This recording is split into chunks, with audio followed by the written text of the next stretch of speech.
80 वर्ष की सुंदर दिल वाली एक आकर्षक महिला जो रजौरी गार्डन में रहती थी और जिसे सब लोग प्यार से रजौरी गार्डन वाली माता के नाम से संबोधित करते थे, कुछ खास बातों के लिए प्रसिद्ध थी। जैसे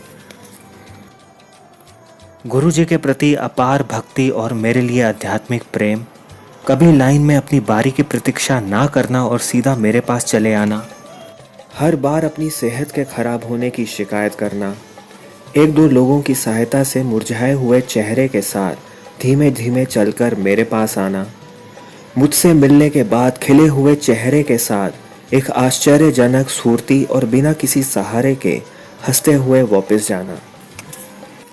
जब भी मिलना, मुझसे अपने घर आने का वचन लेना, मेरे सिर पर 50 या 100 रुपए का नोट घुमाकर पास खड़े किसी व्यक्ति को दे देना, हर बार मुझसे एक गिलास झूठा जल लेकर पीना, मेरे हाथ अपने हाथों में लेकर चूमना, मेरे कमरे में टंगी मेरी पत्नी गुलशन की तस्वीर को प्रणाम करना, मेरे कमरे में गुरुजी के चरणों की तस्वीर को माथा छूकर प्रणाम करना। जब भी आना, मुझसे अवश्य मिलना, चाहे मैं स्थान पर हूँ या अपने कमरे में विश्राम कर रहा हूँ, इत्यादि इत्यादि।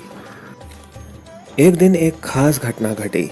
हुआ यूं कि मैंने सब सेवादारों को निर्देश दिया कि मैं अपने कमरे में हूँ और मुझे किसी से मिलना नहीं है।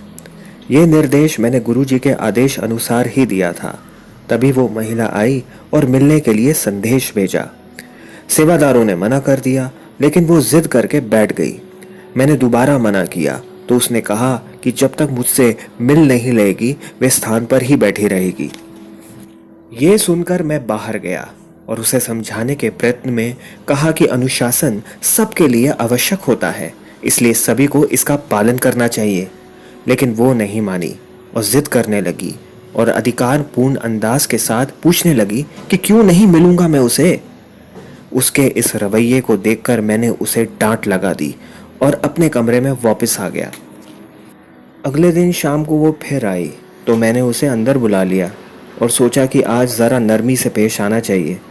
वो आई तो उदास सी लग रही थी।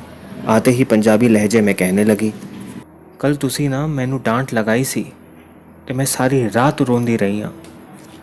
फिर एकदम उसका अंदाज बदला और वो मुस्कुराने लगी। कहने लगी, रात ਨੂੰ गुरु जी ने दर्शन दिते सी और मैनू डांट के कहन लगे कि तू मेरे पुत्र ਨੂੰ तंग कर दी है, ਉਹਨੂੰ परेशान ना करिया कर। मैं आख्या, गुरु जी वो मैनू झड़कदे बहुत ने। गुरु जी कहन लगे, फिर की होया झड़कदे ने ते। कह के वो हंसने लगी और आनंद विभोर हो गई।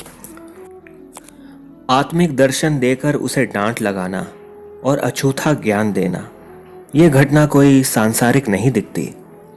एक साधारण सी महिला कितनी नजदीक है दुनिया के सबसे बड़े गुरुजी के साथ। वाह वाह, क्या सादगी है उस महिला की और उसकी गुरु भक्ति की, और क्या कृपा है गुरुजी की उस पर कि रात को जागकर उसे ये बताना कि उनके शिष्य को परेशान ना किया करे। ये कोई आम उदाहरण नहीं लगता, इतना खास है कि मन धरती पर टिकता ही नहीं।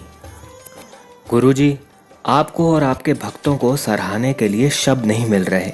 ऐसे भक्त संसारी लोगों को नींद से जगाने के लिए रोशनी का काम करते हैं। प्रणाम साहिब जी।